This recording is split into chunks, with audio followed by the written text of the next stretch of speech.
আসসালামু আলাইকুম। সবাই কেমন আছেন? আমিও ভালো আছি, আপনাদের দোয়া। আজকে আমার জীবনে একটা ঘটে যাওয়ার কাহিনী, সেটা আপনাদের সাথে শেয়ার করব বা আপনাদেরকে জানাবো। আমার মামা কিভাবে আমার জীবনে কাল হয়ে আসলো সেটা আপনাদেরকে বলবো। ছোটবেলা মামা আমাকে খুব আদর করতো।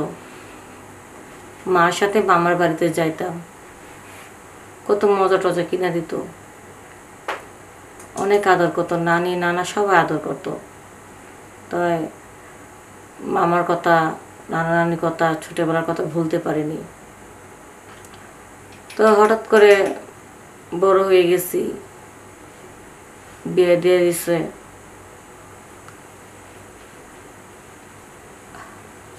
সরি, একটু বলতে চাই, মামা নাকি মামা শ্বশুর কোনটা? মামা শ্বশুর। ও আচ্ছা। তো ছোটোবেলা থেকে মামা মামি তো আমাকে খুব আদরই করতো।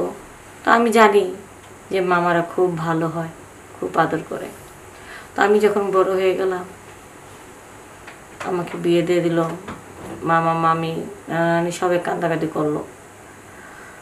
তো শ্বশুর বাড়িতে যখন গেলাম, তখন ওখানেও দেখলাম একটা মামা আছে, সেটা আমার মামা শ্বশুর। তাকে দেখে আমার নিজের মামার কথা মনে হতো যে এক মামাকে রেখে আসলাম আর এক মামা পেয়েছি। তাকে খুব ভালো জানতাম। তো সেই মামা আমার দিকে যে কোন নজরে তাকাইছে সেটা আমি বুঝতে পারিনি। কারণ যেদিন আমার বিয়ে হয়েছে সেদিন যখন আমাকে দেখেছে এক পলক, তখন থেকে তার নজরে আমি বন্দী হয়ে আছি। সেটা আমি কোনোদিন বুঝতে পারিনি।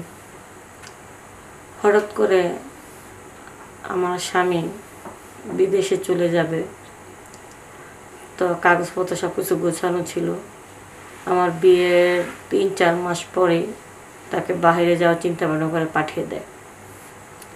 সংসারে ভালোর জন্য, ইনকামের জন্য তাকে বিদেশে বাড়িতে পাঠাইছে।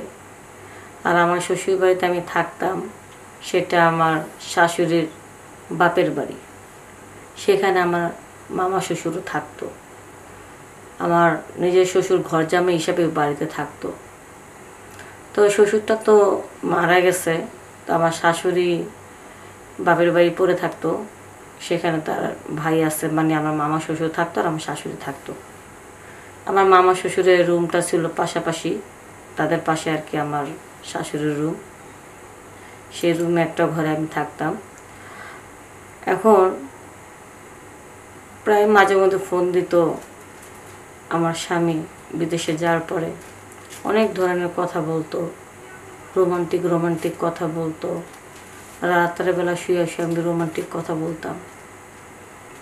মাঝে মধ্যে মনে হতো জানলার পাশে হয়তো কেউ আছে বা দরজার সাইডে, এরকম মনে হতো। কারণ হুট করে একটা শব্দ পাইতাম, ভাবতাম হয়তো বিলে টিলে বা কোনো কিছু টিনের দরজা বা টাচ করছে, এরকম মনে হতো। কিন্তু এক পর্যায়ে কিছুদিন যাওয়ার পরে আমি পরে বুঝতে পারছি যে আমার কথাগুলো আমার মামা শ্বশুরও শুনতো। মানে আমি ফোনে আমার যে স্বামীর সাথে যে আমি রোমান্টিক কথা বলি তা শুনতে খুব ভালো লাগে বলে। তো এইভাবে আমার রোমান্টিক কথা শুনতে শুনতে এক প্রকারে সে আমার প্রতি এমনই দুর্বল হয়ে গেছে যে সে শুধু সুযোগের আশায় ছিল যে কখন আমার সাথে খারাপ আচরণ করবে, তার আসল রূপটা দেখাবে। তো একদিন মানে আমার মামি চলে যায়, তার বাপের বাড়িতে চলে যায়। আমার মামা শ্বশুরের যে একটা মেয়ে একটা ছেলে আছে তাদেরকে নিয়ে চলে যায়।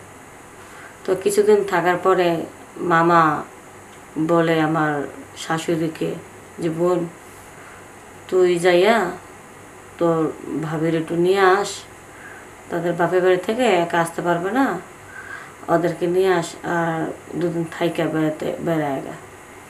আমার তো একটু কাজ আছে, আমি তো একটু বাইরে যাবো, তো বাড়িঘর তো হুদা রাখা তো আর ওরা আনতে যেতে পারি না, তোরা নিয়ে আস। আর ওই ছিল একটু 2 দিন থাইকা আইস।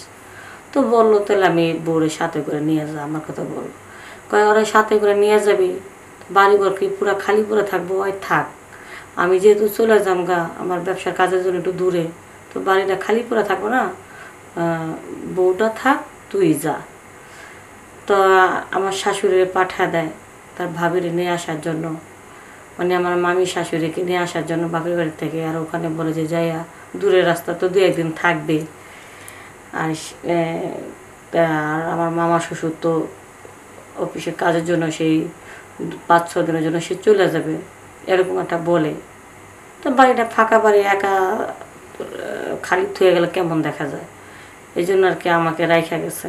তো আমিও জানি বাড়িতে কেউ নাই, প্রতিদিনের মতন দরজা আমি লক করে ঘুমাইছি, জানলা জুনলা মানে সব কিছু লাগাই ঘুমাইছি। হঠাৎ করে দরজার শব্দ পাইতেছি। তো ঘুমের সময় অর্ধেক রাত্রে বেলা যখন দরজা মানে শব্দ পাইছি, একটু গভীর যে টাইমে আর কি আশেপাশে মানুষজন ঘুমায় থাকে, ঠিক সেই টাইমে প্রায় 12টা বা 12:30 বা 1টা এরকম হবে। তো আমি শব্দ পাইয়া হুট করে আমি বলিনি কে, আমি চুপচাপ রয়েছি, কোনো কথা বলি না। আর দরজার তো শুধু ঠকঠক ঠকঠক করতেছে, কিন্তু ওই পাশ থেকে তো কোনো সারা শব্দ দেয় না যে আমি দরজাটা খুলবো। পরে বললো যে বৌমা দরজাটা খুলো, আমি তোমার মামা শ্বশুর। তখন আর কি আমি টেনশন মুক্ত হলাম, কারণ ওই গ্রামের ছেলেপেলেরা বেশ একটা ভালো ছিল না। এই জন্য আর কি যখন দেখলাম যে আমার মামা শ্বশুর আসছে, তখন আর কি নিশ্চিন্তে আর কি দরজাটা খুললাম।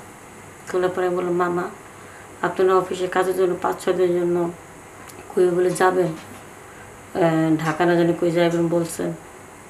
তো বললো হ্যাঁ যাওয়ার কথা ছিল, এখন তো ডেটটা ঘুরে গেছে গা, বলছে আজকে না কালকে যাব। বললাম ও, কয় আমি তো ঘরের চাবি তো আপার কাছে রেখে গেছিলাম, এখন তো আপা তো গেল গা, আমি চাবি তো তার কাছে গেছিলাম। পরে আমি আমার শাশুড়িকে ফোন দিলাম যে আম্মা ঘরের চাবি তো লাগবো, এখন চাবিটা কই রাখছেন? তো সে বললো আমি তো ওই ছোটো 5 ব্যাগে ছিল, ওইটা তো আমি সাথে করে নিয়ে আসি, ওটার ভিতরে চাবি আছে, এটা তো আমি সাথে নিয়ে আসি, তাহলে এখন তো আমি চাবি দেবো কীভাবে? তো এক কাজ করো, ওই যে পাশের রুমটা আছে না, মানে ঘরে তো 2টা রুম, একটা তো আমার রুম আর একটা আমার শাশুড়ি থাকতো ওই রুমে। তো বললো যে আমার ঘরের ভিতরে তোমার মামার থাকতে বলো। তো বললাম ঠিক আছে, তোমার মামা শ্বশুর আপন লোক, পরিবারের একজন, সে আর রাত করে কই থাকবে, আর চাবি যেহেতু আমার শাশুড়ির সাথে, সে তো তার ঘর তো খুলতে পারতেছে না। তো পাশের রুমটা আমার শাশুড়ি থাকতো, ওই রুমটার মধ্যে আমি আর কি ইয়া করে দিছি, গেটটা খুলে দিছি। পরে আমি ঘরটা দেখা দিছি, পরে তাকে খাওয়া দাওয়া করালাম। হুট করে দেখি মানে আমি শুয়ে রয়েছি, দরজাটা আমার আর কি লক করতে খেয়াল ছিল না, ভালো যে মেন গেট তো লকই। পরে হুট করে দেখি আমি যখন একটু চোখটা লাগিয়ে আসছে, তখন দেখি আমার শরীরের বুকের উপরে একটা ভার হয়ে রইল। কী ব্যাপার, শরীরের উপরে ভার কেন? এই দেখি যে চোখটা খুলতে দেখি যে আমার মামা শ্বশুর আমার উপরে। আমি তো দেখে অবাক হয়ে গেছি, কী ব্যাপার মামা আপনি আমার উপরে? আমি না আপনার ভাগনার বউ। চুপ, একদম চুপ। ভাগনার বউ তাতে কী হয়েছে? তুই তো আমার আপন ভাগ্নি না, ভাগনা সে আমার আপন, তুই তো পরের মেয়া, তুই তার আমার আপন বোনের মেয়া না তো। তা এক কথা দুই কথা আমি অনেক পিলে তাকে বোঝানোর চেষ্টা করলাম, সে তো আমার কোনো কথাই শোনে না। তার একটাই কথা, যেদিন তোমাকে বিয়ে করে আনছে আমার ভাগনা, সেদিন থেকে নাকি তার চোখে মধ্যে আমি লাইগা রয়েছি, কখন সেই সুযোগ খুঁজতে থাকে তখন থেকে। আজকে সুযোগ পাইছি, আজকে আমার মন ভরে একটু দেও, কেউ জানবো না। তোমার তো হাজব্যান্ড থাকে দূরে, তোমার তো মনে অনেক কিছুই চায়, প্রতি রাইতে যে তোমার হাজব্যান্ডের সাথে তুমি ফোনে কথা বলো, এগুলো তো আমি প্রায় শুনি। প্রতিদিন শুনতে শুনতে শুনতে শুনতে আমারটা দেহ একেবারে মানে দাঁড়ায় গেছে, এরকম আর কি বললো। এখন আমার তো হাত নিয়ে টান দিয়ে নিয়ে তার ওই জিনিসটা ধরায়, বারবার ধরায়। আমি তো হাতটা সরায় ফেলাই, সে ধরায়। আর আমি বলেছি, মামা এটা কী বলতেছে? আপনার লজ্জা করে না ভাগনা বোর পার্সোনাল ভাগনার কথা শুনতে? লজ্জা কিসের? তোমার কথা যত শুনে তত ভালো লাগে আমার। জীবনে কত মেয়ের সাথে সময় কাটাইছি, কিন্তু তোমার প্রতি যে ক্রাশ খাইছি, তোমার না করা পর্যন্ত আমি আর কি শান্তি হব না। তাই চালাকি করে বোনরে আমি আমার শ্বশুর বাড়িতে পাঠাইছি। আমি যাওয়ার কথা বললাম, এখন বাড়িটা পুরো ফাঁকা, তুমি আপোষে দাও, আপোষে না দিলে আমি তোমার জোর করে হলেও করো। এখন তো আমি তো মামার দিই না, কোনো প্রকারে রাজি না, কিন্তু মামায় শেষ পর্যন্ত মানে কি বলবো, আমার এক হাত দিয়ে মুখটা চাইপা ধরছে। আর ছেলেদের যে শক্তি বুঝে তো, তাদের শক্তির কাছে মেয়েরা তো অনেক দুর্বল। আর এক হাত দিয়ে আমার জামা কাপড়, ব্লাউজ ব্লাউজ আর কাপড় তো পরা আসলাম, কাপড় তো আর বেশি একটা কষ্ট হয় না।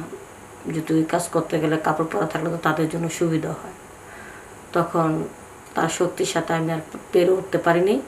এক পর্যায়ে সেই মূল কাজটা আমার সাথে শারীরিক সম্পর্কটা করে ফেলা, জোর করার পরে সে বুঝতে পারলো যে একবার হলেও হয়েছে, বদলাম তো এমনি হয়েছে।